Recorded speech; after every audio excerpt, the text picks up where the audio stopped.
¿Qué tal? Buenas noches de nuevo. Aquí continuamos en su televisión comarcal, en Comarcal Televisión, un nuevo miércoles, pleno mes de julio, y aquí continuamos en el Vértice, una nueva edición para tratar, analizar y poner de relieve algunos de los asuntos destacados que nos deja la comarca del Valle del Guadalentín y sobre todo también tema político a nivel regional y nacional. Mucho tema político el que vamos a analizar hoy con los compañeros que van a estar a continuación aquí en esta mesa debate, en el que sobre todo pues vamos a conocer y van a dejar sus detalles de lo que les parece la situación que se ha quedado en la región de Murcia con ese gobierno en funciones hasta pasado el 23 de julio, hasta septiembre, que es cuando se deberá de nuevo de votar si se conforma gobierno o no se conforma gobierno, o se repiten las elecciones. Y por supuesto, en clave nacional, con ese debate que todavía colea de los dos grandes líderes, de las dos grandes formaciones políticas a nivel nacional, como fue ese enfrentamiento, ese cara a cara entre Pedro Sánchez y Alberto Núñez Feijóo. Serán algunos de los contenidos, pero también vamos a repasar algunas historias, algunos temas que tenemos más cercanos.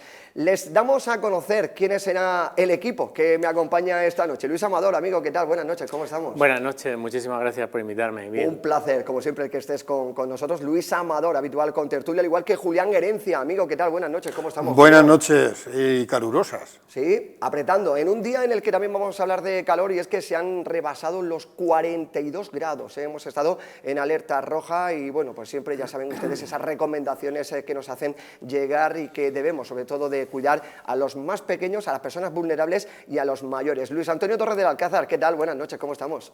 Pues aquí en un calor sofocante que toca sufrir, pero bueno, aquí estamos.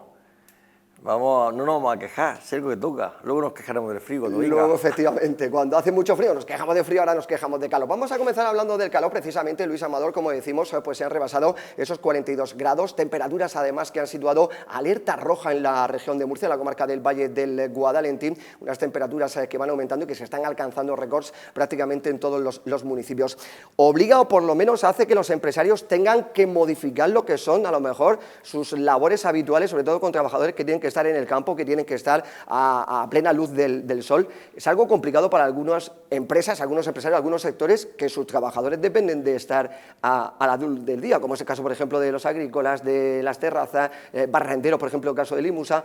Ojo, porque ha habido incluso 4 golpes de calor en las últimas horas en la región de Murcia, algunos que han sido atendidos in situ, pero otras personas han tenido que ser trasladadas al hospital. Sí, bueno, lo que está claro es que todo aquel sistema productivo o producción empresarial que se haga al aire libre, pues no tiene más remedio que adaptarse a la situación meteorológica. En este caso, las temperaturas son muy elevadas y lo que está claro pues que lo primero que hay que hacer es una adaptación de horario, revisar muy bien también todo el tema de los EPI de los trabajadores y el tema de riesgos laborales, que todo esté en perfecto estado. Y pues bueno, mientras están trabajando, a lo mejor ir haciendo algunas paradas intermitentes también, y todo eso programarlo dentro de la organización de la empresa, dependiendo del tipo de empresa que sea. Es decir, de los que están trabajando fuera en la calle, pues tenemos empresas de construcción, tenemos empresas agrícolas, tenemos empresas de limpieza, la prestación de servicios en terrazas, ¿no? Y bueno, pues hay que buscar, pues eso, la organización y por otro lado, pues el poner los medios a disposición del trabajador para paliar esas temperaturas en la medida de lo posible. Julián Herencia, políticas destinadas precisamente a adaptar, ¿no?, esos trabajos a las condiciones climáticas que este verano están siendo realmente también extremas, pero claro, eso lleva luego un coste que hay que contrarrestar a la empresa. A ver, ciertamente los golpes de calor hay que tener mucho cuidado con ellos porque a veces se llevan la vida de las personas por delante. Y como muy bien ha dicho Luis Amador, la Ley de Prevención de Riesgos Laborales contempla estas situaciones y no tanto ya en la aplicación de los EPIs, que no siempre aquí evitan el calor, sino efectivamente adaptando horarios adecuados a las temperaturas que se están produciendo. Es cuestión de trasladar, no tiene por qué haber unos mayores costes. También el trabajador sufre en el hecho de primero sufrir el calor y en segundo lugar que su horario de trabajo se ve variado, distinto, se le obliga a hacer un horario distinto. Así es que, como dice el refrán, las que topan por las que, ¿verdad? Hay que adaptarse unos y otros a esa situación. Sobre todo hay que luchar mucho para evitar esos golpes de calor que tan malos ejemplos nos recuerda algunas veces producidos aquí en nuestra ciudad. Luis Antonio, pues políticas, ¿no? Sobre todo pues, para intentar evitar y paliar unas situaciones climáticas que sean altamente contraproducentes y contra la salud de los trabajadores. Mira, esta misma mañana he tenido un cliente que empieza a trabajar a las 5 de la mañana, por razones justamente del tema de las temperaturas. Él trabaja en las carreteras y había quedado conmigo a las 9, se había escapado del trabajo para cumplimentar una serie de diligencias judiciales y me comentaba justamente de que ayer, sin ir más lejos, 2 de sus compañeros habían sufrido un golpe de calor y que tenían que terminar de trabajar a las 2 de la tarde y a las 2 de la tarde ya no volvían a trabajar al día siguiente. Y yo incluso le he manifestado, digo, ¿y no sería lo más lógico de, yo qué sé, de parar sobre las 12 y reanudar? Yo sé que puede ser un problema, pero reanudar yo que sea a partir de las 7 de la tarde y para terminar de cumplimentar, digamos, pero que parece ser que la empresa, la operatividad de la empresa no lo permite, por las circunstancias en las que se trabaja. Entonces, yo sinceramente creo que queda muy bien esto de que hizo hace unos meses la señora Yolanda Díaz, que aspirante a la presidencia del gobierno por parte del partido Sumar, decir que he reformado o he aplicado tal. Vale, de acuerdo, me parece muy bien. Pero es que lo ha hecho en ola de calor, como si no hubiera bastante calor durante todo el año y sobre todo en algunas zonas de España, ¿no? Que eso hay que tenerlo en cuenta. Yo aquí aplicaría una legislación que hay en Dubái, que no es un país excesivamente democrático, para que no nos vamos a engañar, incluso yo lo rebajaría, porque ahí dice que cuando se cumple 50 grados nadie puede ir a trabajar. Evidentemente aquí 50 grados no serían los grados, yo creo que deberíamos de aplicar los 40, ¿eh? Incluso si me apura, incluso menos, porque es que estamos en un país desarrollado. Y eso habría que saber canalizarlo. Ahora mismo hay una espectacular subida de temperatura que incluso cuando estamos en la casa con el aire acondicionado a todo trapo, aún así no se nota el aire acondicionado. Entonces, y eso que lo ponemos a las temperaturas estas que nos dicen que no, para no generar, para ser sostenibles, ¿no? Por decirlo de algún modo, pero aún así luego al final tienes que subirle, porque subirle, me refiero, bajarle en temperatura, pero eso supone subir en consumo, que es a lo que yo me refiero. Entonces, vamos a ver, deberíamos de sentarnos y ser conscientes de la realidad en la que nos encontramos los españoles, y como luego hay un meme que dice de que hace unos años decían que los andaluces eran vagos, porque resulta de que hacía mucha calor y el resto de España trabajaba. Ahora resulta de que tienen que decir de que todos los españoles somos vagos, porque resulta que ahora hay que dormir toda la siesta obligatoriamente por el tema de la temperatura. Estoy refiriéndome obviamente al meme. Yo entiendo perfectamente de que ahora pues, algunos andaluces digan que se pongan las pilas sobre la cuestión. Días de descanso, días paralizados, Luis, trabajar por la noche, que era un horario nocturno. Vamos a ver, mira. Estamos hablando, a lo mejor, lo pongo encima de la mesa para los tres, porque no sé si sería posible a lo mejor crear un horario, no sé, sobre todo en el campo, hay gente que trabaja, se tiene que meter en un invernadero. Yo te puedo decir que en Dubái, que tú lo conoces también porque tú has visitado Dubái, pero bueno, yo he estado yo varias veces, se trabaja en construcción por la noche, sí, con potentes luces, y se trabaja de noche, porque justamente es cuando realmente se puede llevar a cabo. Lo que pasa es que aquí hay que tener en cuenta una cosa. Yo no veo lo del tema de trabajar nocturno, porque ahora hay que conciliar con las familias. Es que los que trabajan en el campo, los que trabajan en la albañilería, los que trabajan, no tienen derecho a conciliar con la familia. Oiga, un momento, porque es que a final de cuentas esos señores tienen el pie cambiado. Digo, porque, vamos a ver, yo entiendo perfectamente que un enfermero, que también hace turno de noche, pero es que tiene un turno por la mañana, a la semana siguiente tiene otro de tarde, y al siguiente tiene... Y entonces, digamos que va organizándose, pero no es un continuo, porque si aplicamos, y volviendo al tema de Dubái, es que se trabaja de noche y se duerme de día. Pero vuelvo a decir, estamos en un país que ciertamente ese país no es el protector el protector social del trabajador, ¿no? Estamos en España y en España debemos de respetar las normas. Entonces, que se puede plantear, pero eso también conlleva entonces unos pluses que habrá que pagarle a esos señores, porque si no recuerdo más, yo cuando estudié Derecho Laboral hay un plus de nocturnidad. ¿El Mundial es donde se celebró? Sí, ahí? Bueno, Qatar. En Qatar. Cerca, pero está Bien, bien. Qatar. Sí, Y ahí es donde murieron muchísimos trabajadores haciendo el famoso estadio. Sí. No, yo creo que es una legislación que no nos corresponde cogerla. Tenemos legislación mucho más avanzada, No, europea, la nuestra, la de prevención de riesgos laborales, no es sino una transposición de la de prevención de riesgos laborales europea, y que desde que se aprobó pues se han ido aprobando todos los reales decretos teniendo en cuenta las circunstancias del trabajo.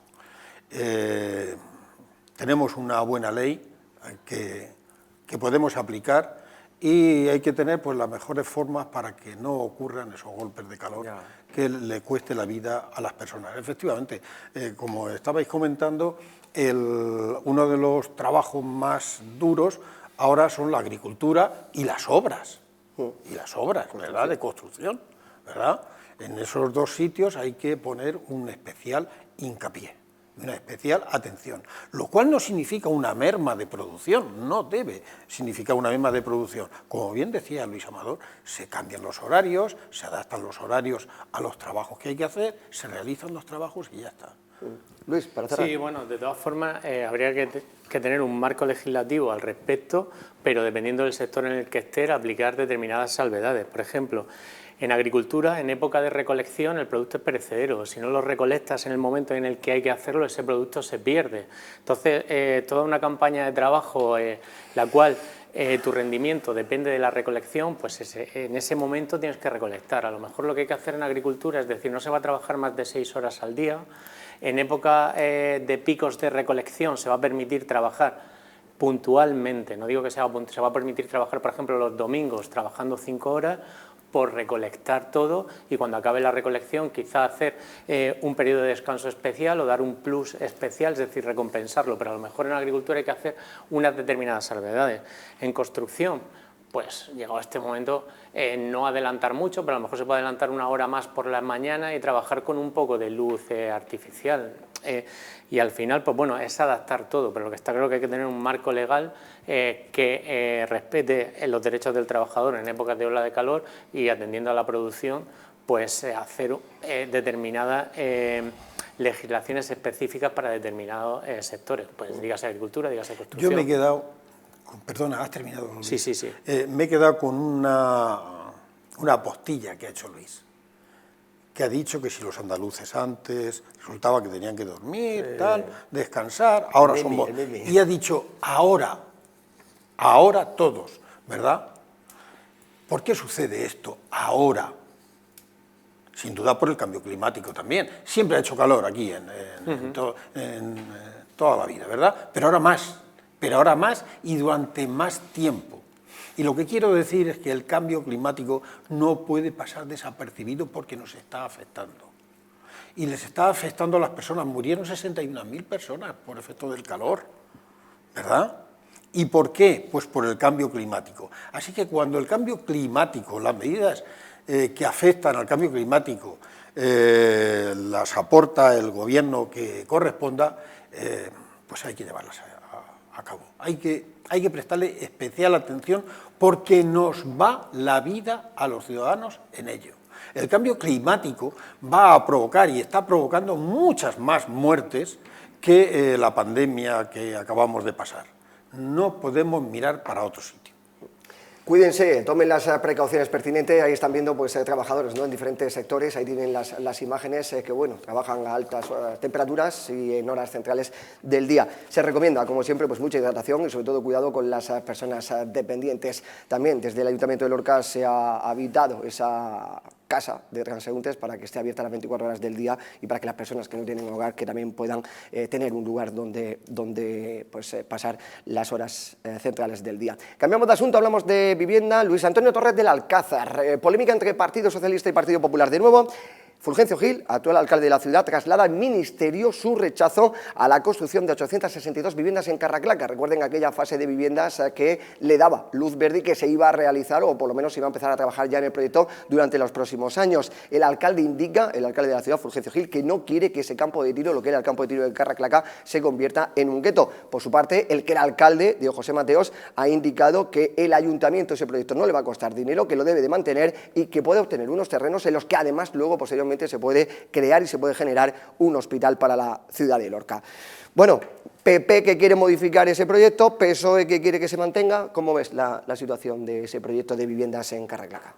Bueno, vamos a ver, ya lo he manifestado algunas veces, los ciudadanos de Lorca han votado y han hecho que haya un cambio de gobierno municipal. La línea obviamente no puede ser idéntica, porque si fuera idéntica, evidentemente la gente pues, no hubiera votado a la opción contraria a la que estaba en ese momento gobernando esta ciudad. Entonces, es cierto de que tiene que haber discrepancia en este caso de parecer, y a mí no me parece mala la discrepancia en este caso que está manifestando Fulgencio Gil, porque si al final lo que se pretende es que ese dinero que se iba a invertir en Carraclaca se invierta en el casco histórico, que es lo que parece ser, que es la alternativa que ha ofrecido el actual alcalde, teniendo en cuenta de que estamos llenándonos la boca todos los partidos políticos, todos, y yo el primero como responsable de un edificio histórico que se encuentra en pleno casco histórico como es Santa María la Mayor. Queremos revitalizar el casco histórico, pues a mí no me parece más de que esa inversión de dinero que se quiera hacer en un lugar, pues se revierta a otro lugar tan necesario y tan importante como puede ser el casco histórico de Lorca. Ahora bien, yo también entiendo, por parte del Partido Socialista, de que se quiera seguir defendiendo esa posibilidad de la construcción de esa vivienda en el campo de tiro de Carraclaca. Pero es que el problema está que has mencionado algo que para mí es clave, gueto. Gueto. Vamos a ver. Los guetos, para mí, considero que son cosas del pasado. De hecho, hay un barrio en esta ciudad que casi lo estamos convirtiendo en gueto sin darnos cuenta, y aquí o se pone en marcha atrás sobre esa cuestión o la vamos a liar parda. Porque lo que no podemos es hacer, como pasa en las otras ciudades de esta región, que no quiero nombrarlas, pero en el que hay barrios en el que para entrar hay que entrar con el ejército. Entonces, yo puedo entender las posturas de uno y de otro, pero es que el tema de fabricar guetos tiene su peligro, porque al final son territorios, como pasa, por ejemplo, mira, sin ir más lejos, no voy a nombrar algo que está tan cercano, voy a nombrar algo que ocurre en Londres. En Londres hay un barrio que no puede entrar nada más que... y si pueden entrar. Es que la situación es muy complicada y muchas veces esto debemos ser conscientes porque nosotros ya estamos, y lo hemos manifestado hace un momento, en Lorca tenemos un barrio que si no ponemos medidas al respecto, al final se va a convertir en una situación un poco compleja, que de momento no lo es, gracias a Dios, pero es que si creamos ya es nuevo desde el principio un lugar donde se va a dirimir o dirigir un cierto grupo de personas determinadas, pues nada, creo que sería un error por otra parte, con independencia de que, por otro lado, me parece estupendo que se guarde el lugar como para el futuro lugar para la posible construcción del futuro hospital de Lorca, que vuelvo a reiterar que soy firme defensor de la construcción de un nuevo hospital para esta ciudad. Pero bueno, eso es otro tema diferente al tema de la vivienda, ¿vale? Entonces, yo creo que con esto creo que debería haber prudencia y mesura por ambas partes. Julián, dice Fulgencio Gil, el alcalde de la ciudad, que es inviable, que se llevaría 7 años el construir esas viviendas ahí en la zona de Carraclaca y que consideraría mejor invertir ese dinero en el centro de la ciudad, de la zona del casco histórico. Por su parte, Diego José Mateos indica que es una cifra de 5 millones de euros que se puede perder y que eso no lo puede permitir tampoco el ayuntamiento. Vamos a ver. Hay mucho trabajo por hacer, hay 70 obras financiadas y proyectadas para ir haciendo y no para desdeñarlas precisamente. Esta de que estamos hablando no es la única medida que han puesto en cuestión desde el nuevo gobierno municipal. 3,2 millones de euros también para casco antiguo y para el tema de la zona de bajas emisiones también se pretende eliminar. Eso me parece que es una barbaridad.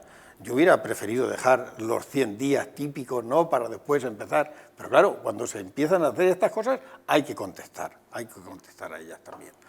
Y se le dice a los ciudadanos que es que no se puede hacer porque además supondrían 20.000 euros, 20.000 multas diarias. No es cierto. No hay un proyecto, ni siquiera hay un proyecto. ¿Cómo sin ni siquiera haber un proyecto podemos decir que van a haber 20.000 multas diarias. No es cierto. Sería bueno que los políticos fueran utilizando la verdad para comunicarse con los vecinos.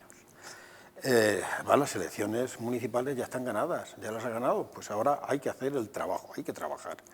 En el caso del que estamos hablando, de Carraclaca y del casco antiguo, son 10 millones de euros. Y son proyectos, además, que no tienen por qué ir de la mano. Es decir, que lo del casco histórico puede ir por su sitio, lo de la calle San Fernando, donde también se proyectan viviendas, puede ir por otro sitio, y lo de Carraclaca, ¿por qué es un gueto? ¿Por qué?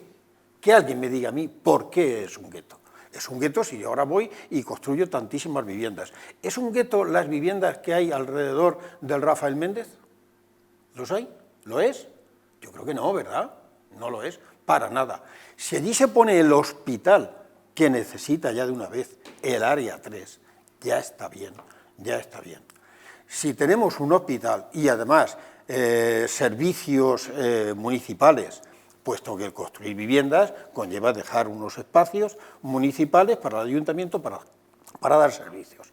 Esos servicios, ese hospital va a generar una situación normal para vivir allí, igual que se vive alrededor del Rafael Méndez. Lo contrario, ¿qué es? ¿Eliminarlo? Vamos a ver. Es que se dice, no, yo no lo quiero esto aquí, que lo quiero allá. Vamos a ver. Lo que hace el ministerio correspondiente, lo que hace es entregar unos terrenos a coste cero. ¿Qué es lo que quieren? Que los venda y ese dinero lo traspase. No, está ahí el dinero, está ahí en los terrenos y son a coste cero. Hágase y aproveche ya nuestro alcalde Fulgencio Gil para decirle al presidente de la comunidad autónoma que necesita un hospital y que ahí están los terrenos.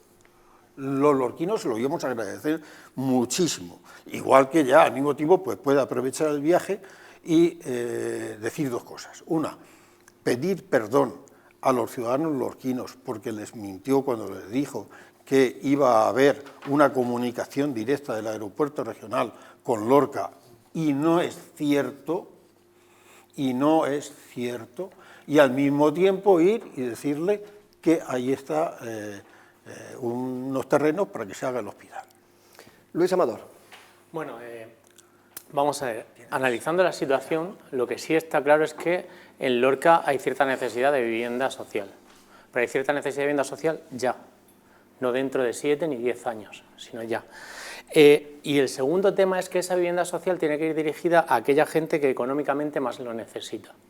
Bien, la gente que más lo necesita, lo que debemos de hacer todos es integrarlos dentro de la sociedad lorquina. Muy bien. Y para integrar a esa gente dentro de la sociedad lorquina, creo que lo mejor es hacerlo dentro de la ciudad de Lorca, no en los alrededores. Entonces, ahora mismo en Carraclaca no hay infraestructuras, no hay carreteras, no hay alumbrado. Hay que hacer transformadores eléctricos, hay que hacer desagües, hay que hacer depuradoras nuevas. Todo eso ya está en el centro de Lorca. Entonces, si los gastos en infraestructura para poner esos terrenos que hoy son rústicos en urbanizables son X dinero, bien, teniendo un casco histórico que tenemos, que dicho casco histórico es la seña de identidad de cualquier ciudad se identifica a través de sus edificios históricos, Lorca no lo es menos. Pero teniendo en cuenta cómo está el casco histórico de Lorca, ¿por qué no todo ese dinero que se va a aplicar a hacer infraestructuras que no existen, no se aplica en llevar una política por ejemplo, público-privada de expropiación dentro del centro de Lorca? ¿Expropiación de qué? De aquellas casas que estén en ruinas, de aquellas casas que no sean habitables y no se vayan a poner que se puedan usar, ¿vale? Pero no una expropiación pagando el coste de las viviendas y lo que corresponda, o ayudando a aquel propietario que quiera ponerlas en marcha para ponerlas en régimen de alquileres y demás. De esa manera lo que hacemos es poner viviendas sociales dentro del casco histórico, dentro de la sociedad lorquina, a disposición de las clases más de la gente más desfavorecida económicamente. Por lo tanto, ¿qué es lo que se tiene que buscar? Se tiene que buscar vivienda social que es necesaria, pero integrando a esa gente dentro de la sociedad lorquina, no enviándola a las afueras. Entonces, si a la gente más necesitada, como son jóvenes, como son gente con menos poder adquisitivo, los mandamos todos juntos a una determinada zona, no va a ser un gueto, pero existe alta probabilidad de que se convierta. No digo que lo vaya a ser. Existe una elevada probabilidad de que se convierta. Esa probabilidad de conversión en un gueto se reduce si integramos a toda esa gente dentro de la ciudad, lo que ha sido la ciudad siempre, toda la vida. Entonces, el dinero que vamos a dedicar a crear nuevas infraestructuras, que no están, que es muchísimo, díganse depuradoras, díganse transformadores eléctricos, díganse todo el tema de alcantarillado, todo eso, recogida de aguas pluviales, poner bombas, bombas de bombeo para el agua, vamos a ver, todo eso ya está en el centro de Lorca. Entonces, todo ese dinero, ¿por qué no lo llevamos a una política de reconversión del centro histórico? Y ponemos eso a disposición de aquellos que más lo necesitan, que son los jóvenes, que son los que al final fijan población y van a fijar comercios alrededor de Lorca. No veo que sea, entonces al final, una cosa es decir, no, aquí no necesitamos vivienda social y no queremos que se hagan, no, que sí se hagan, pero quizás es mejor hacerlo en una zona donde va a costar menos hacerlo y donde esa gente se va a integrar mucho mejor dentro de toda la sociedad lorquina, que hacerlo a las afueras de Lorca, donde aún todavía no hay nada. Tengamos claro, no hay nada. Y el joven que hoy tiene 25 años y quiere su vivienda hoy para independizarse, cuando eso venga a estar puesto en marcha dentro de 7 o 8 años o 10, tendrá 10 años más. Entonces, quizás es mucho más rápido y más aconsejable, si la necesidad está hoy, hacerlo hoy dentro del casco histórico. No hacerlo dentro de 7 o 8 años, después de haber creado las infraestructuras, las carreteras y demás, o es que le vamos a permitir al Estado hacer las viviendas sin tener hecha todo lo que son... sin tener hecho todo lo que son las infraestructuras de servicios, cosa que no se les permite a los particulares. Por lo tanto, lo que sí está claro no es tema de política, sino tema de programación productiva. Se va a llevar 7 u 8 años hacer eso, mientras que quizá hacerlo en el casco histórico va a ser mucho más rápido y la necesidad es hoy. Claro, pero lo cortés no quita lo valiente, porque estamos hablando precisamente de 10 millones de euros que van al casco histórico, para lo que tú bien dices, a la calle San Fernando, para lo que tú bien dices. ¿Y por qué razón no, si se instala un hospital que va a necesitar de todos esos servicios que tú has comentado, ¿verdad?, pues servirá para el hospital y servirá para las viviendas que hay alrededor, que van a salir a un coste... El ayuntamiento tiene a va su a tardar años, sí, pero seguro que va a tardar años, si miramos, pero hay que empezar. Pero un segundo, si miramos el inventario de terrenos municipales y de zonas municipales, seguro que sin poner en marcha la construcción de servicios urbanísticos para terrenos, seguro que hay sitio donde instalar el hospital, seguro. Y en eso es lo que se tendrían que poner son de coste cero. Y los otros también. Digo, dentro del inventario municipal de terrenos que tiene el ayuntamiento, ¿no? Son propios. Bueno, son propios. Son propios. Mi casa tiene un coste. Un coste, es mía, pero sí, tiene un coste. Pero el terreno que le den que el ayuntamiento ya tiene, que es de su propiedad, sí, sí, lo pone a disposición bueno, para hacer pues un hospital. Es de gratis, este se lo doy de gratis. Pero ese también. Entonces no sé por qué decir no a una cosa que a los lorquinos nos va a costar cero. Pero al final no estamos diciendo no al hospital, estamos diciendo sí a la vivienda social, que es necesaria, pero reubicada en un sitio donde va a haber mucha más integración de esas personas dentro de la sociedad lorquina, es lo que se está diciendo. Construyes el hospital, que cuando el hospital esté construido, las viviendas van a construirse. Incluso a lo mejor es alrededor. mucho mejor hacer ese hospital como ampliación del existente para aprovechar sinergias, más que hacerlo a una distancia del que ya existe. No lo sé, habría que estudiarlo. No, yo no estoy de acuerdo con que el hospital, o si es hospital nuevo, no ampliación. Bueno. No. Aprovecharíamos sinergias. Al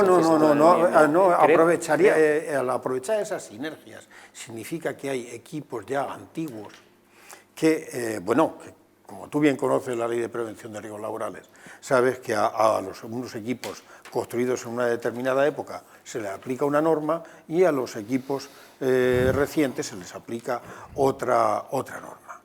Hacer una obra de ampliación tal como si fuera otro hospital, eso supone más listas de espera.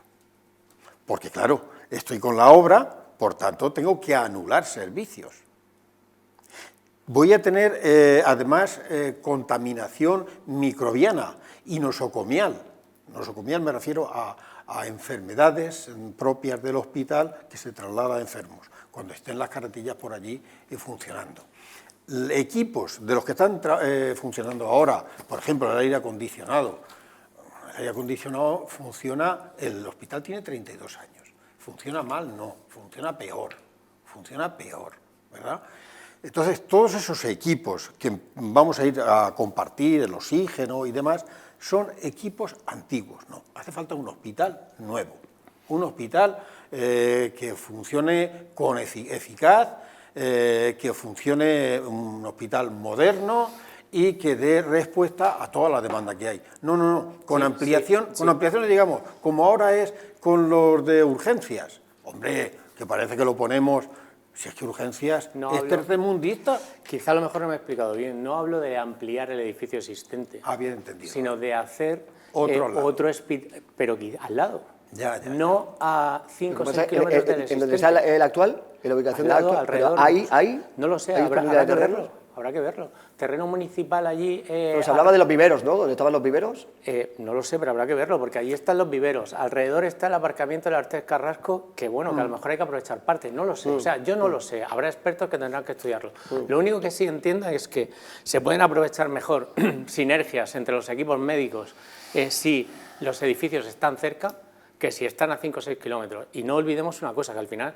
Esto es atención ciudadana. Lo que tenemos que mejorar es la calidad de vida de las personas y creo que se aprovechan sinergias si los edificios están cerca, si los profesionales tienen poco tramo de desplazamiento y si se hace todo en su conjunto en una misma zona. Creo, pero bueno, que ya digo que eso es algo que se tiene que estudiar. Lo importante es que estemos de acuerdo que hace falta un hospital. Sí, no lo discuto. Luis Antonio, para cerrar el tema de la vivienda. No, si yo no voy a reiterar lo que he dicho hace un momento. En todo caso, concretar que el tema del hospital yo considero que debe hacerse uno absolutamente nuevo por una razón muy sencilla. Yo no sé ya la ubicación la más idónea o no, eso ya que los expertos que lo derivan.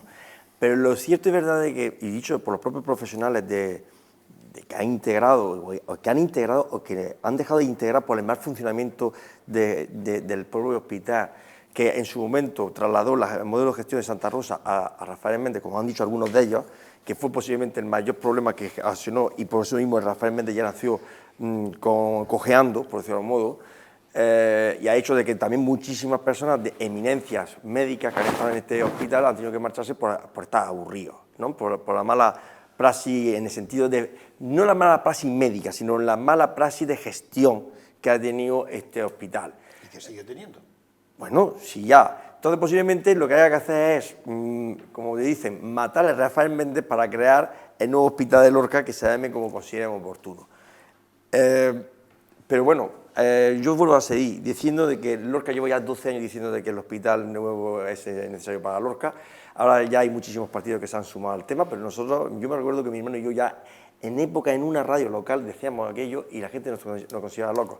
Y estoy diciendo hace ya 12 años, que ya hace ya tiempo de ese tema. Muchas gracias, Luis Antonio. Pues cerramos asunto. Vamos con otro tema, porque Fulgencio Gil, el alcalde de la ciudad, ha retirado al ayuntamiento de la acusación particular en el caso al asalto a los ganaderos. Luis Antonio Torres de la Caza nos va a explicar lo que supone esto y, por supuesto, también vamos a debatir en esta mesa qué le parece tanto a Luis Amador como a Julián Gerencia. Pero todo ello después de estos consejos publicitarios. No se muevan.